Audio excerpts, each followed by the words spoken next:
One Button Studios is a creative space. It allows anyone, regardless of their video production background, to be able to come in and create content that is interactive, like what you see here on the screen. We have this version of the One Button Studios, but also this version, which is the Lightboard Studio. Okay, so again, you can interact with your content. I can become bigger, I can become smaller, I can move around. As Dr. Thompson is doing right now, she's interacting with the content. It's a creative space, allows you to interact and be more creative, not just having a PowerPoint presentation on the screen, but interacting with your content. Now, since we've had the studios, I've seen students use this space to create TED Talk style videos. I've also seen faculty use this space to create podcasts. We have a lot of room in here, so I can easily get a couple more people in here, and we can sit around in chairs, and we can talk together, podcast style if we want to. I want to bring on our student consultant, Finn Trotman, who's going to talk about one of his use cases with the studio. Finn? Thank you, Pat. Hi, I'm Finn Trotman. As Pat mentioned, I'm a student consultant here with C.A.L. I work a lot with their VR programs, and I'm also a mortuary science student on campus. So my personal use case, actually later this afternoon, is I've been trying to prepare a slideshow to help students learn how to use one of our virtual reality apps. But when I can put my own voiceover on it, then it's going to become a lot more clear. I can say which buttons it is. Thank you, Finn. That's how I'm going to get to use it till later today. Appreciate that. So let's talk about the history of the studio.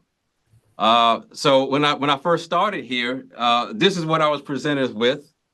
And Fatma, this is similar to what it wasn't this it wasn't this messy. It was neat. But Fatma said, "Hey Pat, thank you for we're glad you're here. We have a project for you, and this is what it is."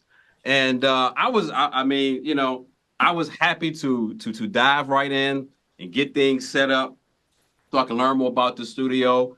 And that's how it started.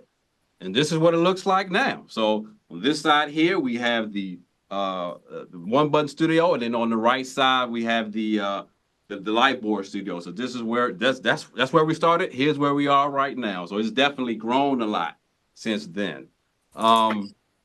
Let's talk. Oh, this is what it looks like on the outside. So if someone wants to reserve the studio, we keep it locked. We have to keep it locked. But if someone approaches the studio and they want to reserve the studio, all they have to do is scan that QR code, and it will allow them to book a training or book the studio just in general. So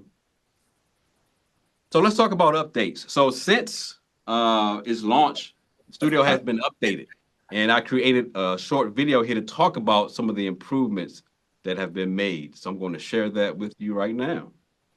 Originally, the One Button Studios was controlled using this Stream Deck controller. But in the summer of 2023, we've updated the studios to now use an iPad to control all the functionality of the studio, including switching your backgrounds and accessing your files. To maximize our return on investment, I've reprogrammed the Stream Deck to handle other functions that I feel are helpful for the user, including accessing the user guide. After training, if you want to refer back to the instructions, you can hit a button and that pulls up the user guide. There's also a button labeled My UDC. If users want to log into their account, they hit the My UDC button and that brings up the login page. There are also volume control buttons and buttons for applications like Teams, Zoom, and WebEx, which gives the user easy access to those applications.